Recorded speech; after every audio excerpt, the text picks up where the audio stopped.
요한의 복음 강해 설교 예배에 오신 여러분들을 환영합니다. 오늘은 하나님의 임재 앞에 섬이라는 제목으로 말씀을 펼치겠습니다. 여러분, 하나님을 직접 배우신 적이 있습니까? 오늘 제가 말씀을 통하여 하나님의 임재 앞에서는 하나님을 직접 만날 수 있는 경험을 할 수 있도록 말씀에서 그 경험을 펼쳐드리도록 하겠습니다. 저는 출애굽기 25장 이하의 말씀을 통하여 하나님의 임재 앞에 선 모세의 경험을 여러분들에게 소개하겠습니다. 먼저 출애굽기 25장 8절 이하의 말씀을 제가 읽습니다. 내가 그들 중에 거할 성소를 그들이 나를 위하여 짓되 무릇 내가 너에게 보이는 모양대로 장막을 짓고 기구들도 그 모양을 따라 지을지니라. 하나님께서는 이스라엘에게 성소를 지으라고 말씀하셨습니다. 그리고 모세에게 그 성소의 모든 식양을 보여주겠다고 말씀하시고 모세를 시내산 가장 높은 곳으로 초대하였습니다. 이스라엘의 모든 두령들이 시내산 인근까지는 접근할 수 있었지만 하나님의 임재 앞에 선 것은 모세만 하나님의 임재 앞에 서게 되었습니다. 모세가 몇 번의 안식일을 하나님의 임재 앞에서 보내게 되었을까요?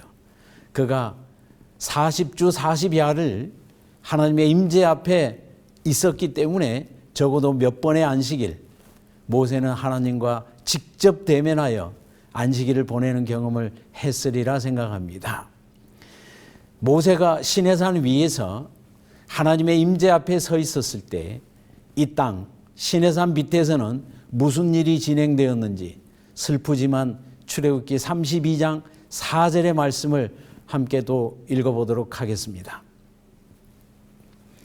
아론이 그들의 손에서 금고리를 받아 부어서 조각칼로 새겨 송아지 형상을 만드니 그들이 말하되 이스라엘아, 이는 너희를 애굽 땅에서 인도하여 낸 너희의 신이로다 하는지라. 모세는 하나님의 임재 앞에 들어가 있었습니다.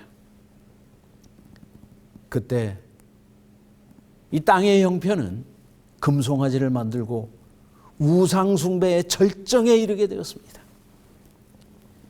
이것이 어쩌면 하늘과 땅의 괴리감이고 죄악 세상의 형편인지 모르겠습니다. 하늘에서는 참된 예배가, 하늘의 성소가 펼쳐지고 있을 때 이 땅에서는 우상 숭배가 시작되고 있는 모습입니다. 하나님께서 대노하셨습니다. 산 위에 있는 모세에게 하나님께서 말씀하십니다. 출애굽기 32장 10절입니다. 그런즉 내가 하는 대로 두라. 내가 그들에게 진노하여 그들을 진멸하고 너로 큰 나라가 되게 하리라.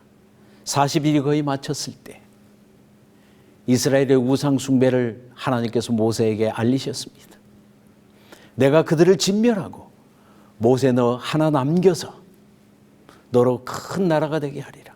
내가 아브라함을 일으켜서 이스라엘을 시작하게 한 것처럼 이제 다시 너를 세워서 큰 나라가 되게 하겠다고 말씀하셨습니다.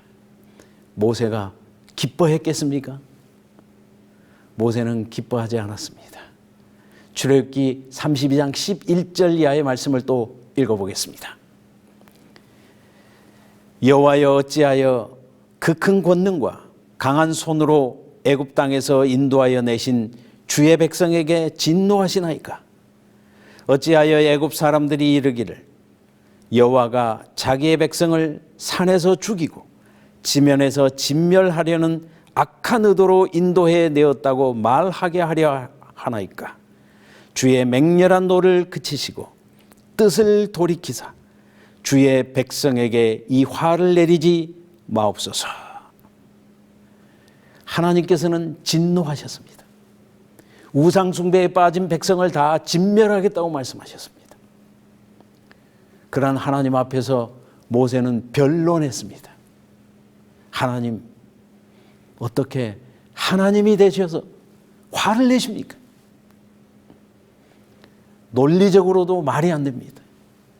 주변 사람들, 특히 애굽 사람들이 말하기를 하나님께서 그처럼 기이한 방법으로 백성을 인도해서 고작 몇 주 후에 산에서 그들을 다 진멸하는 것이 하나님의 뜻인지 하나님의 능력인지 한 치 앞도 내다보지 못하는 그런 분이 하나님이신지, 애굽 사람이 하나님에 대해서 무엇라 이야기하겠습니까? 모세가 똑똑합니까? 똑똑합니다. 하나님, 제발 진노를 그치시고 하나님의 본성구, 이 땅의 논리로도 맞지 않는 화를 좀 그만 내십시오. 하나님께서 모세의 말을 들으셨을까요?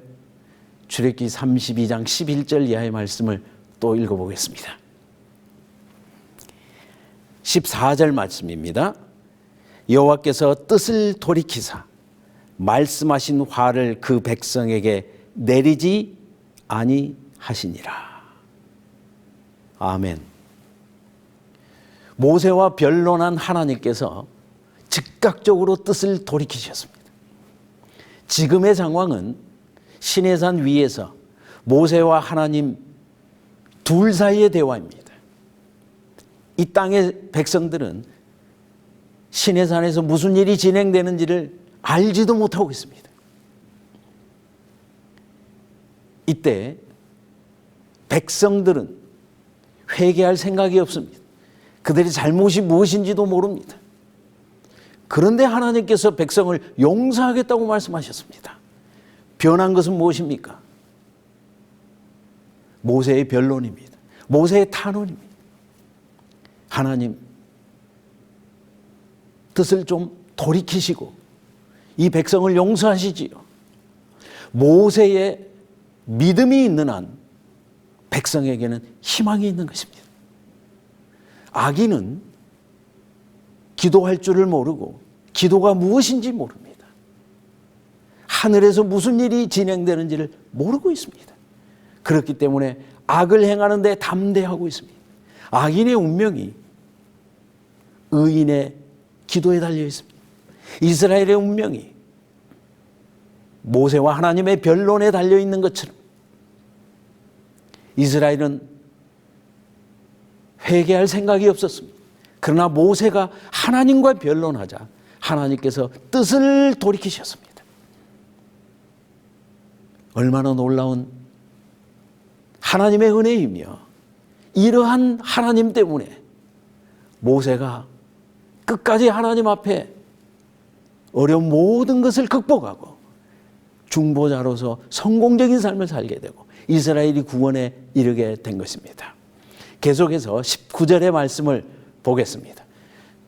출애굽기 32장 19절 말씀에 모세가 진에 가까이 이르러 그 송아지와 그 춤추는 것들을 보고 크게 노하여 손에서 그 판들을 산 아래로 던져 깨트리니라.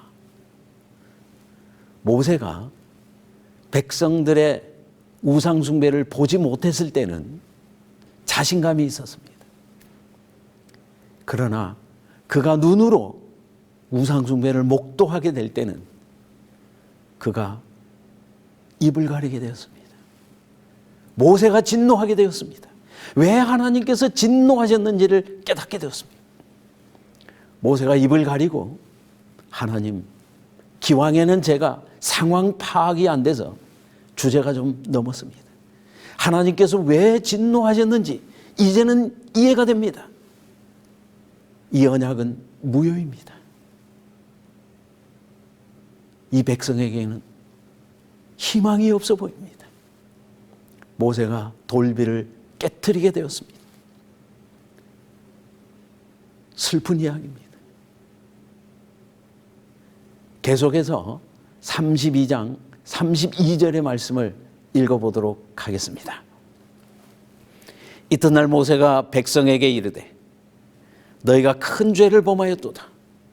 내가 이제 여호와께로 올라가노니 혹시 너희를 위하여 속죄가 될까 하노라 하고 모세가 여호와께로 다시 나아가 여짜오되 슬프도소이다. 이 백성이 자기들을 위하여 금신을 만들어 싸우니 큰 죄를 범하였나이다. 그러나 이제 그들의 죄를 사하시옵소서. 그렇지 아니하시오면 원하건대 주께서 기록하신 책에서 내 이름을 지워버려 주옵소서. 이번에는 하나님 앞에 나아간 모세가 감히 변론할 수가 없었습니다. 탄원하고 있습니다. 하나님, 기왕에는 제가 주제가 넘었습니다. 그러나 혹시 합의하시면 제가 제 목숨을 담보로 내놓겠습니다. 백성들의 죄를 용서해 주십시오. 하나님께서는 이미 뜻을 돌이키시고 백성을 진멸하지 않겠다고 이미 말씀하셨음에도 불구하고 모세는 믿음이 위축되고 말았습니다. 하나님, 합의하시면 제가 제 목숨을 내놓겠습니다. 모세의 목숨이 백성을 살리면 가치가 있는지는 모르겠지만 그 당시 모세가 내놓을 수 있는 모든 것을 모세는 걸었습니다. 하나님께서 과연 어떻게 응답하셨을까요? 계속해서 33장 2절과 3절의 말씀을 읽겠습니다. 내가 사자를 너보다 앞서 보내어 가나안 사람과 아모리 사람과 헷 사람과 브리스 사람과 히위 사람과 여부수 사람을 쫓아내고 너희를 적과 꿀이 흐르는 땅에 이르게 하려니와 나는 너희와 함께 올라가지 아니하리니 너희는 목이 곧은 백성인즉 내가 길에서 너희를 진멸할까 염려함이니라. 하나님의 응답은 모세야, 너희가 출애굽은 할 수 있고 가나안은 들어갈 수 있을지라도 나는 너희와 함께 갈 수는 없겠다.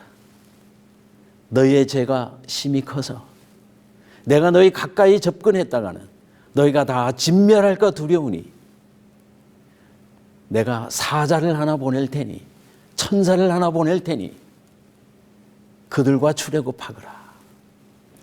하나님께서 기왕에 말씀하실 때는 내가 그들 중에 거할 성소를 지으라고 말씀하셨습니다.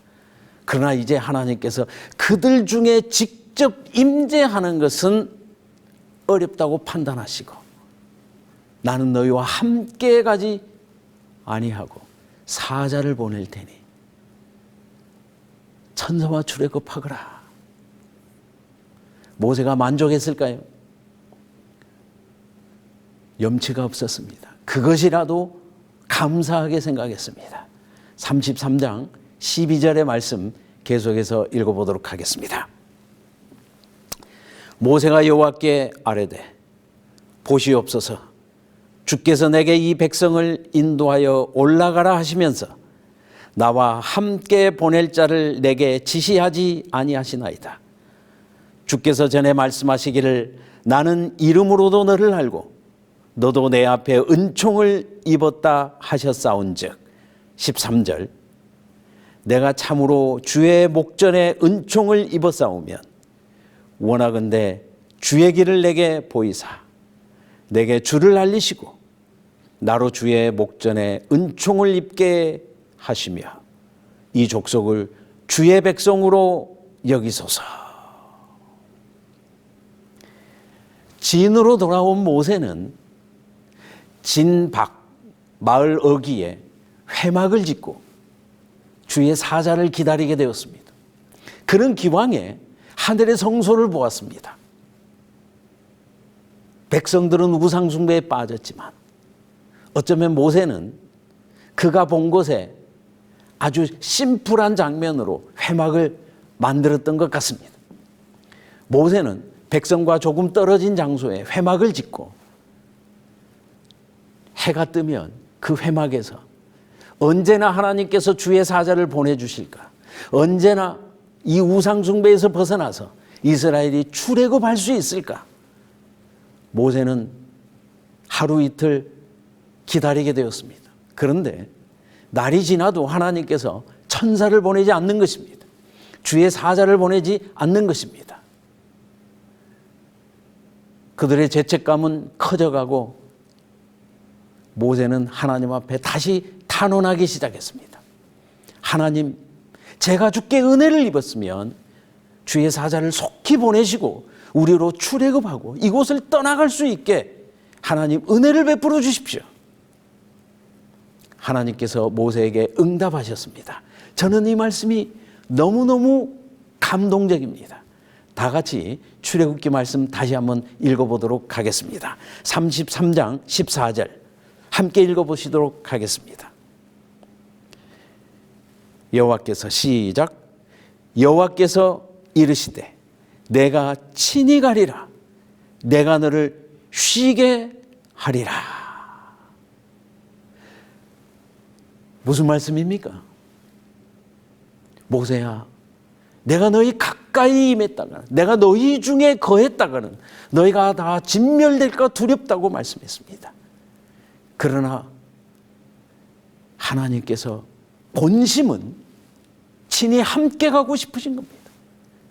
말씀으로는 천사를 보내주겠다고 말씀하셨지만 하나님의 본심은 할 수만 있으면, 여지만 있으면, 가능성만 있으면 이스라엘 중에 함께 거하시고 그들과 함께 출애굽하기를 하나님께서 원하셨던 것입니다.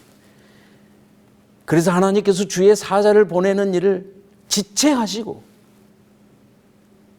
내가 그들과 함께 거할 수 있는 여지가 있는지를 두루 살피신 것입니다.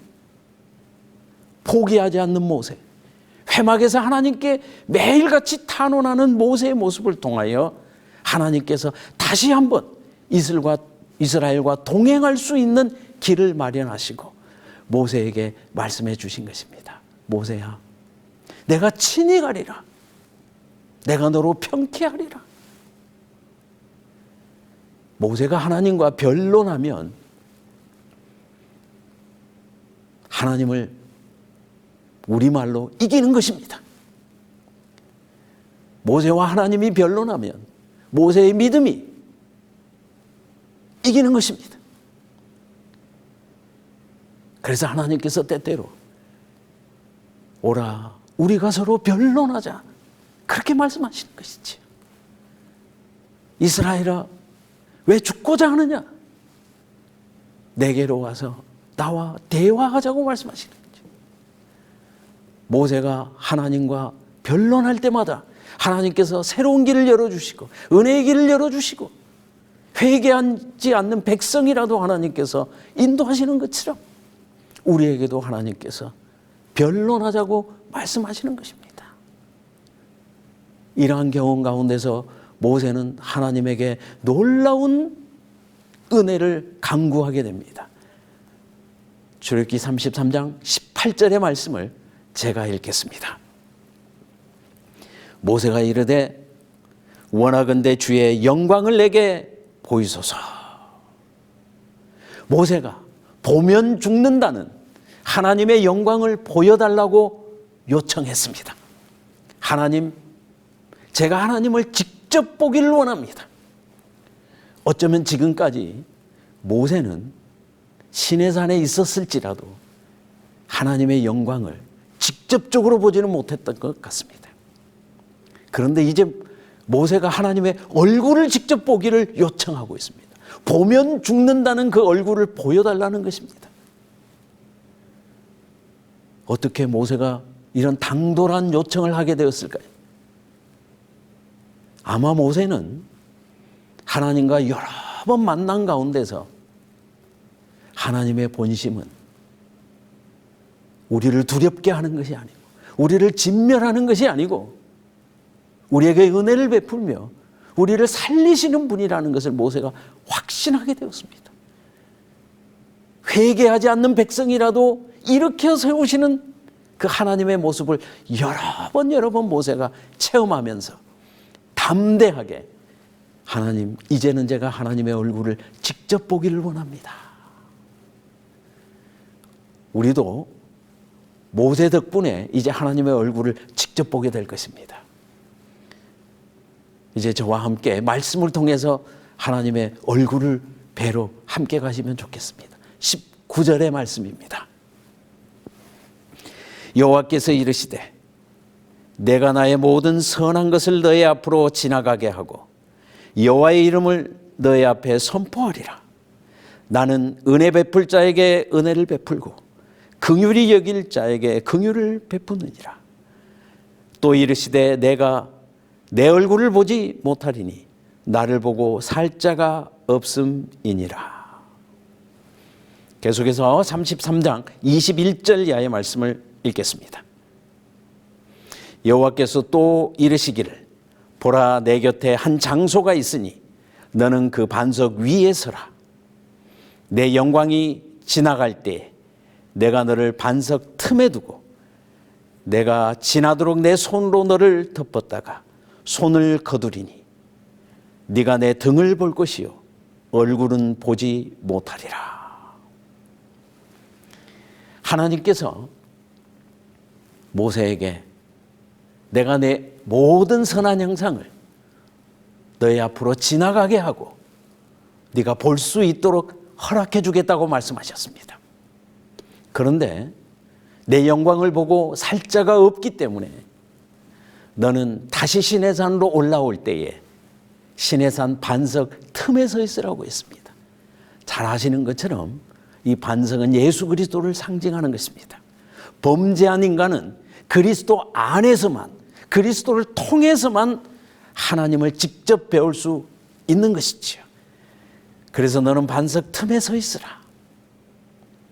내가 너의 앞에 지나갈 동안에 내가 손으로 너를 덮었다가 손을 거두어 줄 터인데 그때 네가 내 등을 잠깐 볼 수 있으리라.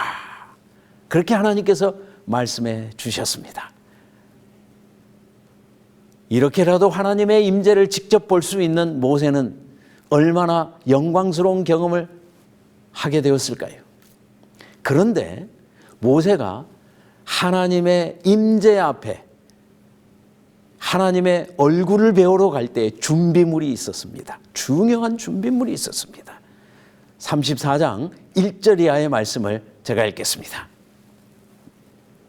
여호와께서 모세에게 이르시되 너는 돌판 둘을 처음 것과 같이 깎아 만들라. 네가 깨트린 처음 판에 있던 말을 내가 그 판에 쓰리니. 하나님께서 모세에게 네가 깨트린 그 돌판을 내가 회복시켜 줄 것이니, 깨트린 언약을 회복시킬 것이니 너는 다시 그 돌비를 스스로 다듬어서 가지고 올라오거라. 얼마나 은혜스러운 말씀입니까? 인간의 범죄로 말미암아 깨어진 언약을 하나님께서 모세에게 회복시켜 주겠다고 말씀하셨습니다. 모세에게 돌비를 다시 만들어서 올라오거라. 모세의 기도는 이스라엘의 구원과 온 인류를 새 언약 가운데서 구원할 수 있는 길을 열어준 것입니다. 깨트린 돌판을 다시 회복할 수 있는 기회가 오게 된 것입니다. 모세가 얼마나 기쁜 가운데 시내산에 다시 오르게 되었을까요? 4절 이하의 말씀을 읽겠습니다. 모세가 돌판 둘을 처음 것과 같이 깎아 만들고 아침에 일찍이 일어나 그 두 돌판을 손에 들고 여호와의 명령대로 시내산에 올라가니 여호와께서 구름 가운데 강림하사 그와 함께 거기 서서 여호와의 이름을 선포하실세. 6절입니다. 여호와께서 그의 앞으로 지나시며 선포하시되 여호와라 여호와라 자비롭고 은혜롭고 노하기를 더디하고 인자와 진실이 많은 하나님이라. 인자를 천대까지 베풀며 악과 과실과 죄를 용서하리라. 하나님께서 모세 앞으로 지나가셨습니다. 인류 역사상 가장 가까이에서 하나님께서 인생을 만나주시는 장면입니다. 그런데 하나님께서 반석 틈에 서 있는 모세를 손으로 가리시면서 모세 앞을 지나가실 때 여호와로라 여호와로라 자비롭고 은혜롭고 노하기를 더디하며 인자와 진실이 많은 여호와로라 라고 말씀해 주면서 모세 앞을 지나가셨습니다. 그리고 손을 떼 주셨습니다. 모세는 하나님의 얼굴을 뵙지 못하고 등만 보게 되었습니다. 여러분께서 이 장면을 상상해 보시고 하나님께서 모세에게 가리운 것은 무엇이었습니까? 얼굴이었습니다. 보여주고 싶은 것은 무엇이었습니까? 하나님의 품성이었습니다. 자비롭고 은혜롭고 노하기를 더디하며 인자와 진실이 많은 용서의 하나님의 모습, 구원자의 모습, 하나님의 품성 가장 깊은 곳에 자리 잡고 있는 사랑을 보여주셨습니다. 이것을 돌비에 다시 새기는 것입니다. 기왕에는 이스라엘이 오해했고 모세라 할지라도 다 깨닫지 못했던 이스라엘과 맺은 언약의 중심이 명령이 아니고 지시가 아니고 강요가 아니고 십계명이 사랑의 표현이요 자비롭고 은혜롭고 노하기를 더디하시는 하나님의 품성의 사본이라는 것을 하나님께서 두 번째 돌비를 받을 때 이 놀라운 광경을 통하여 모세에게 보여준 것입니다.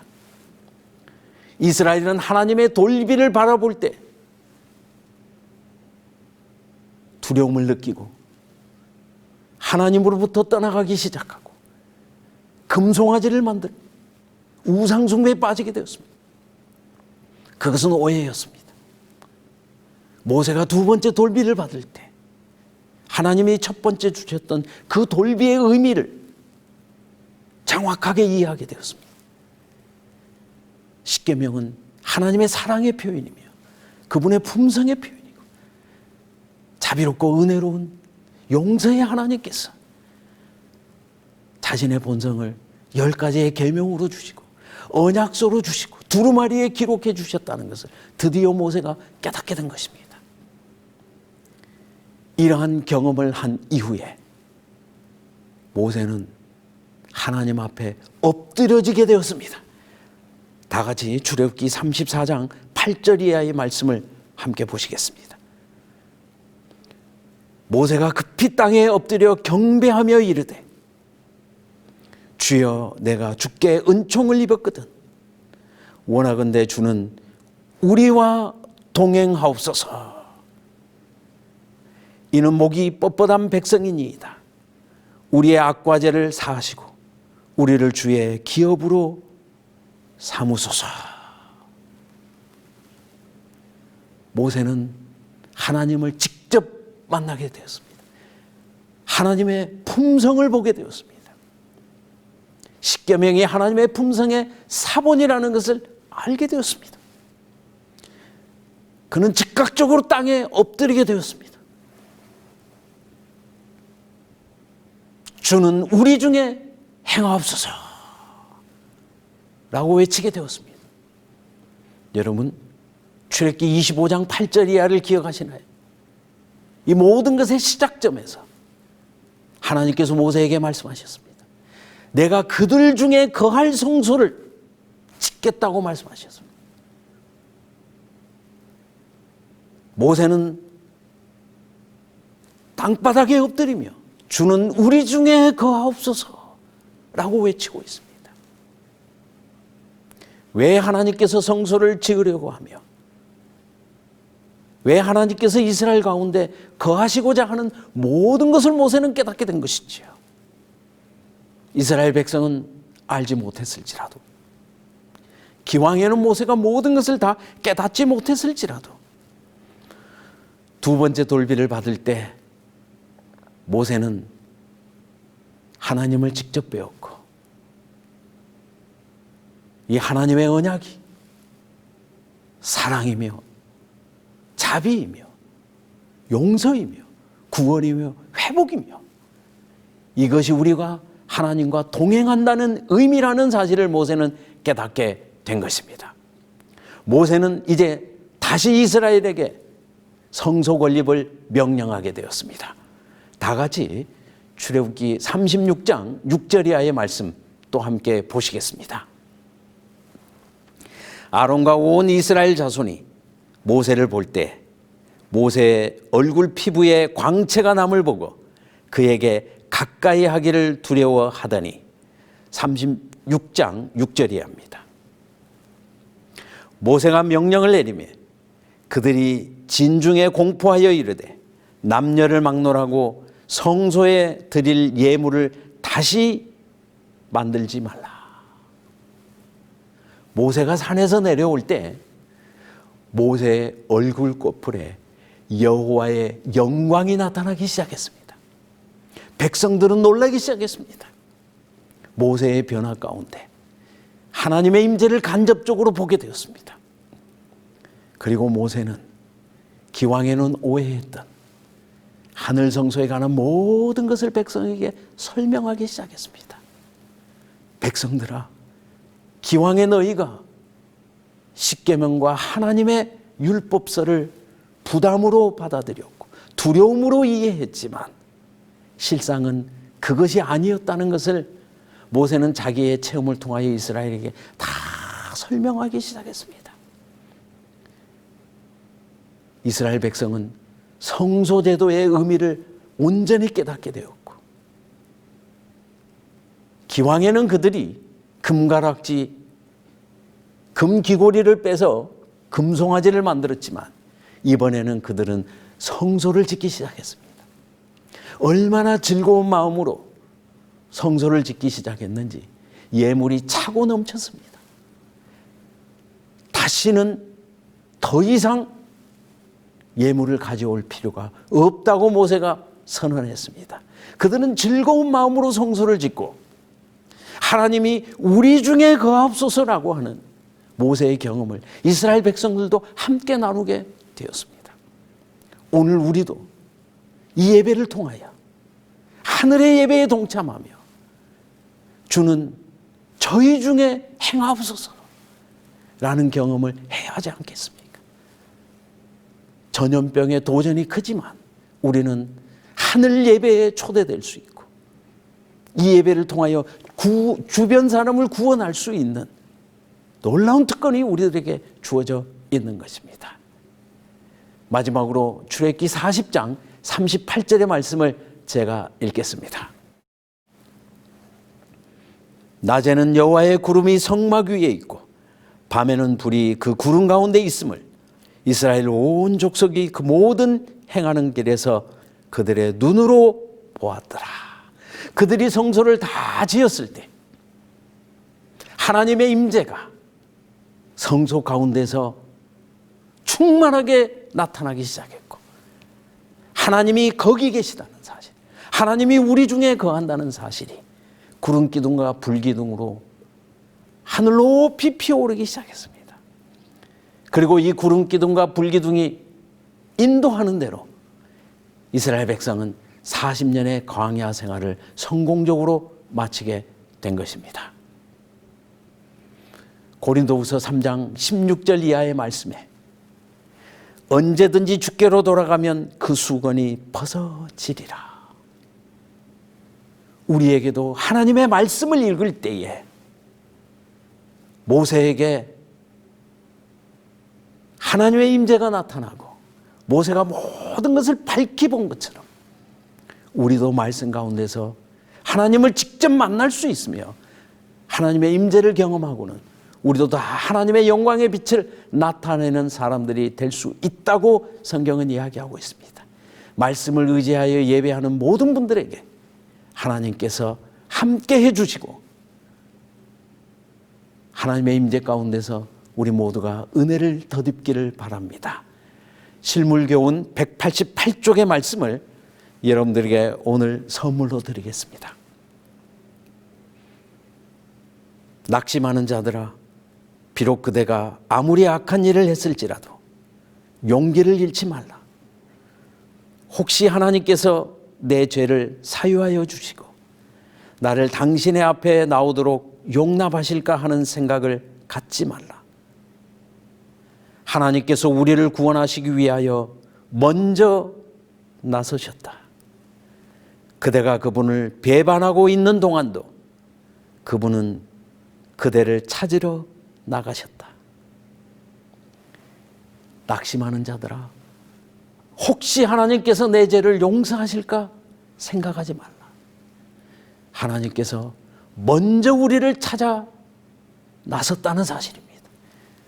우리가 아직 죄인 되었을 때 하나님께서 십자가를 세우시고 우리에게 하늘 성소로, 하늘의 예배로 구원의 길을 열어주신 것처럼 오늘 우리가 아무리 큰 죄를 범하였을지라도, 우상 숭배에 빠졌을지라도, 금송아지를 세웠을지라도 하나님의 임재 앞에 나아갈 때 하나님께서 모든 것을 회복시켜 주신다는 사실을 우리가 기억하고 이 예배를 통하여 하나님 앞에 온전케 되는 경험을 우리 모두가 함께 하게 되기를 간절히 바랍니다. 하나님의 은혜가 이 말씀을 듣는 모든 분에게 함께 하시기를 간절히 기원합니다.